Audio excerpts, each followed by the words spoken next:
बस असद भाई आ जाएं, खड़े हो जाएं, नात पढ़ दें। यही है 2 घंटे जो मैंने शरीयत पेश किया, कुरान हदीस पढ़ा, उसका क्या हुआ? ये सारा मजमा सुनता रहो और आप लोग चिल्लाते रहो और बात करते रहे। दोस्तों, फिर एक वीडियो लेकर मैं आप हज़ार के सामने पेश हुआ हूँ। आज का ये वीडियो अगर अच्छी लगे तो कमेंट, लाइक और खूब शेयर कीजिएगा ताकि हर एक मुसलमान के पास ये वीडियो पहुँच जाए। आजकल के जलसों में बहुत से शायरों को बुलाया जाता है, जिनमें से कुछ ऐसे शायर होते हैं जो नात ख़वानी करने के बाद जलसों का एहतराम भूल जाते हैं। तो ऐसे शायरों को दावत देना चाहिए या नहीं चाहिए, जलसे में बुलाना चाहिए या नहीं चाहिए, आप हजरात कमेंट में बताइएगा। तो ऐसे ही एक जलसे में हुआ जहाँ मुफ्ती शहरियार साहब थे। तो मुफ्ती शहरियार साहब 2 घंटे की तकरीर करने के बाद फरमाते हैं कि इन जलसों की बजाय इन्हीं जलसों में नचनियों को बुलाया जाएगा और नचनियाँ नाच कर जाएगी। ऐसा मुफ्ती शहरियार साहब ने क्यों कहा, आइए इस वीडियो को पहले सुनते हैं और कमेंट में अपनी अपनी राय। आप लोग क्यों हंगामा करते रहे? क्यों आप लोग हंगामा करते रहे? क्यों हल्ला करते रहे? मैंने 1.5 से 2 घंटे की तकरीर की, आप लोग क्यों चिल्लाते रहे?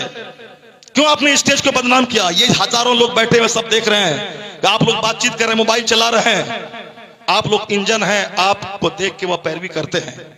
बस असद भाई आ जाएं, खड़े हो जाएं, नात पढ़ दें। यही है 2 घंटे जो मैंने शरीयत पेश किया, कुरान हदीस पढ़ा, उसका क्या हुआ? ये सारा मजमा सुनता रहो और आप लोग चिल्लाते रहो और बात करते रहे और कहते हैं कि आलिमों का एहतराम नहीं है। गरीब नवाज ने कहा है कि आखिर जमाने में आलिमों को बकरी के चरवाही की तरह मारा और हकाया जाएगा। ये जाहिल खेत छोड़ के नमाज पढ़ने आएगा और आप सड़क पे रुमाल झाड़ेंगे और बोलेंगे आलिमों का एहतराम नहीं है। नहीं बोले आलिमों का एहतराम, खुद आलिम बन के दिखा दें। ये कौम तो पांव चूमने को तैयार है। आपको सारी कौम देख रही है। मैं कुछ नहीं बोला आपको इस 2 घंटे के दरमियान में। बहुत चिल्लाया आपने, बहुत बोला आपने जलसे के तकद्दुस को पामाल किया है आपने। जब आप दीनी गुफ्तगू का एहतराम नहीं करेंगे, फिर आपका एहतराम कौन करेगा? आप भी नात पढ़ने वाले को आप तरजीह देंगे, ये हदीस कुरान से ज्यादा ये कीमती आदमी है, तो फिर हदीस और कुरान बोलने वाला कोई नहीं रह जाएगा। फिर वही झाल बजाने वाला सब रहेगा। सब लोगों बोलेंगे कि जब गाना ही नात ही सुनना है तो नात बगैर कव्वाली के, बगैर मजामिर के क्यों सुने? वो मजामिर लाएगा और आपको भगा देगा।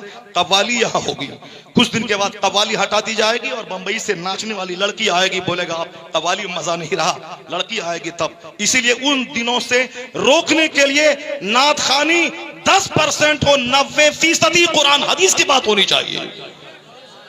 और तुमसे भी मैं कहता हूं कि सिर्फ नात सुन के अगर तुम भाग गया तो फिर तो ये काफिर तुम्हें मारेंगे, काटेंगे, नोचेंगे, तुम्हारी लाशों को गिराएंगे।